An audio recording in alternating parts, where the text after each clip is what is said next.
And I think the devil's job is to try to figure out in your life and in my life and in the lives of these students, what can I put in big, bold letters across the top of their story that will mislead them away from their ministry and away from their purpose and away from the real meaning of life. I believe that if you let him, the enemy will sit at the editor's desk of your life.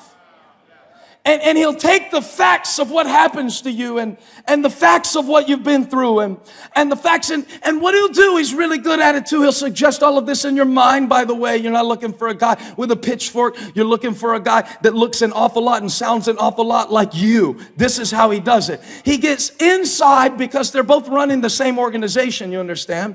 It's your brain and then it's the enemy. And so the enemy, if you let him, he'll take everything that happened to you and he won't necessarily tell you stuff that didn't happen. He'll arrange it in such a way to get you to click through. And he'll hit you with such a thought that seems so conclusive. He'll hit you with such a thought that is so gripping. See, that's what he's trying to do. That's what they're trying to do on the bottom of CNN, the bottom of Fox News, and the top of whatever paper that you want to read above the fold. What is the thing we can say at the top that will keep them from reading on to find out the real story? That will cause them to click through. What can I tell them? Maybe I can tell them that because they were abused, they're worthless. Maybe I can tell them that because they struggle in this one subject, that they're learning disabled. Yeah, that's what I'll tell them. I'll put a headline over their life when they're young. It'll say, Tina has a learning disability. And so when Tina thinks of herself, she'll think of herself in terms of one limitation in one area, but I won't let her see that it's just one area and that she's really got gifts in other areas that can shine if she can stick with it and if she can focus on what she's good at. But I don't want her to see that. I want her to read the rest of my story instead of knowing the real story. Maybe if I convince, what's your name? Zion. If I convince Zion, that's too biblical of a name. What's your name? Huh? Micah. My God, what we got up here? The disciples? Freaking all the prophets. Where's Jeremiah? Who has a normal name? Lauren. Maybe if I convince Lauren that nobody loves her, there will in fact be a lot of people in her life who love her. But if I can put her loneliness as the headline over her life, I can get her to do things to try to experience the semblance of love that will keep her from ever really understanding the substance of it. I just said a whole lot with just a little. The semblance can keep you from the substance. Maybe I can convince them that they're an addict, and then maybe they'll think they have no control. And then maybe they'll think that they're not accountable for their actions because it's just who they are, because it's who their dad was. Maybe then I can convince him that he'll never be a good dad because he never had a good dad. Maybe I can take the fact that his dad walked out when he was 7, and if I print that big enough and say it often enough and drop it off at his doorstep every day as a reminder, maybe then but the devil is a liar. See, here's what I found out. Here's what the Charlotte Observer taught me. Here's what I learned from Huffington Post, and here's what I learned from Joseph. You don't get to control your story, but you do get to choose your headlines. You don't get to select the script of your story. Ask Joseph. He wouldn't have chosen to be thrown into a pit by his brothers when he was 17 years old. He wouldn't have chosen to be falsely accused of rape and thrown into a prison as a reward for his excellent strategic management of Potiphar's house. Yet all of these things happened, and all of these things were traumatic, but they were not defining. Just because it happened doesn't mean it has to make the headlines. The one who writes the story is not the one who chooses the headlines. And you know, life is going to put some stuff in your story that you wish you could change, and some stuff in your story that you didn't choose. And yet Joseph, with a rape charge, false imprisonment, near death at the hands of his brothers, at the end of it all, as he is publishing the proclamation of what his life has been all about, has the editorial authority to look at everything that he's been through and see all of those events that could have marked him, and in many ways probably did shape him, and I'm sure pained him greatly. But when he said at the end of it all, that you meant it for evil, and if you were writing my story, you would have had me as a slave, but I'm not a slave.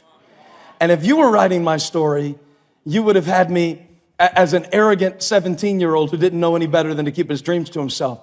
But I've changed from that. And if you were writing my story, and if life were writing my story, I'd be a victim. But I refuse to let what happened to me when I was 17 be the headline of my life when I'm 30. And I refuse to let the divorce that I went through when I was 30 define me when I'm 40. And I refuse to let the parenting mistake that I made when I was 40 define me when I'm 50. See, in other words, I'm not just allowing life to write my headlines. Now, things can happen to me, but there's a big difference between what happens to me and what I headline. I'm trying to say, and maybe I should just say it because I'm afraid it won't come across if I don't put it this plainly. You are not the author, but you are the editor. You are not the author, but you are the editor. Now that's a different relationship. I write books. I just finished my 4th book. Guess what the editor does not do in the role that he has? He doesn't determine what the book is about. And in the same way, I don't believe God has really called us to determine what our life is about. I think he's already given us that. I think Joseph illustrates it clearly. He said, I was put here. In fact, he uses a word. He says, I was sent here to save lives. I was sent here. What kind of way would that be to go back to school next week? I was sent here. I know, devil, you're trying to tell me that the reason I'm at this new school is because my parents sucked and they never should have moved and I was happier in Ohio. And I know you're trying to tell me that. That's fine. That's fine. You can tell me that. You can suggest that. But I ultimately get to decide the reason I'm here. And I choose to see it that I was sent. That I was sent.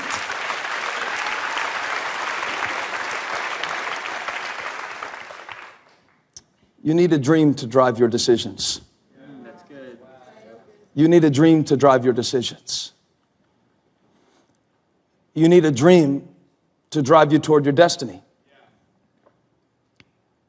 What you don't need at this point in your life is the details of that dream. Joseph was 17 when he saw a vision that he didn't understand. He saw something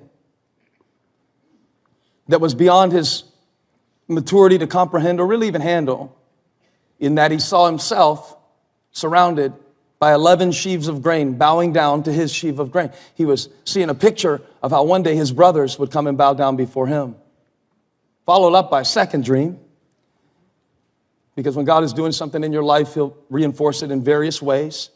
You see a little here, there, a little, and you see a little, and you do it a little bit, and you read this, and you see that, and the pastor will say this, your friend will say that, and your mom will say that, and God will start speaking, and you'll start to feel something, but you won't really know the details. You'll just know that your dream is in development. The second dream he sees some stars, and he sees the stars and the sun and the moon bowing down to him. So this time it's not only his brothers, but his parents that are going to be dependent on him. He almost sees it in a way that's very ambitious. At the end of his life, when we met him at the beginning of this sermon, where he's speaking to his brothers who hated him so much that instead of leaving him for dead, which would have actually been a kindness, they sold him. They sold him out. Now, I was reading something, and I want to go a little deeper into this. Is this good preaching? Yes. I want to go to this real quick because you get a little more insight into how Joseph refused to let the enemy be his editor. Why in the world would you let your enemy be your editor?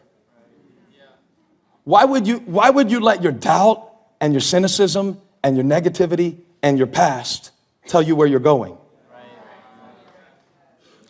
And so Joseph, God, this is good. Joseph is explaining to his brothers the point of view, because everybody writes from their point of view, right? I mean, that's one of the things you got to decide if you're writing a story is, what's my point of view? And Joseph is explaining to his brothers his point of view that allowed him to come to this place where he could say, I know that the story should be they sold Joseph out, but that's not what I'm going to call these chapters of my life. It says in Genesis 45, verse 4, then Joseph said to his brothers, come close to me. Now, I would have called them close so I could get my hands around their neck after what they had done to me. But he understands that he is only responsible for his response.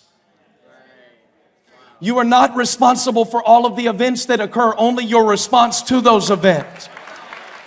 Your parents' divorce was not your fault. The devil is a liar. If he's been telling you that, kick him off the editor's desk and tell him I refuse to see it that way. That's the wrong lens. That can't be true. That is not God.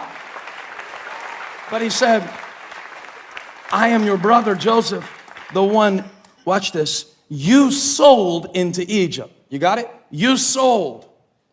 And that's the headline.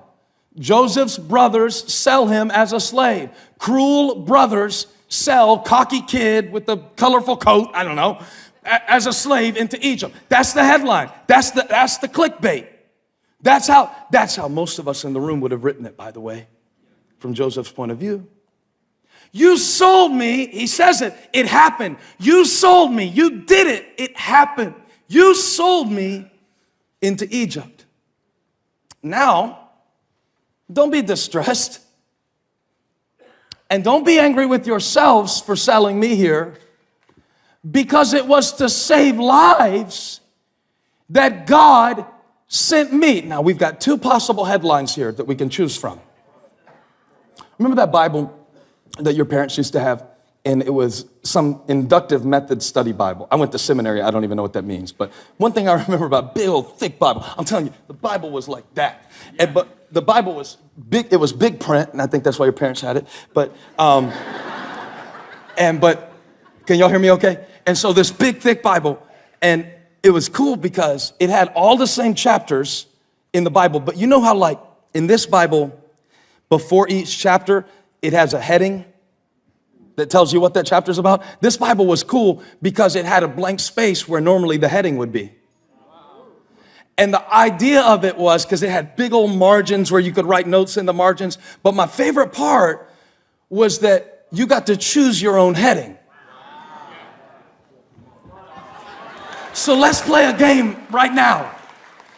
Let's choose our heading for Genesis 45. We're just going to do 2 verses. We can't do a whole chapter right now, but I'll just get you started. And maybe this will give you a new way to look at your life. And maybe this will get you a new way to look at bankruptcy. And maybe this will get you a new way to look at the child that you didn't plan to have, but you had them and you're a little older and you thought you're going to be. And maybe this will give you a new way to plan for the thing that you flunked and the thing that you failed at and the thing that embarrassed you. Maybe, just maybe. In Genesis 45:4, it said, you sold me.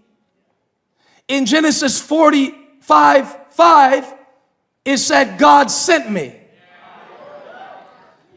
Same event, different headline.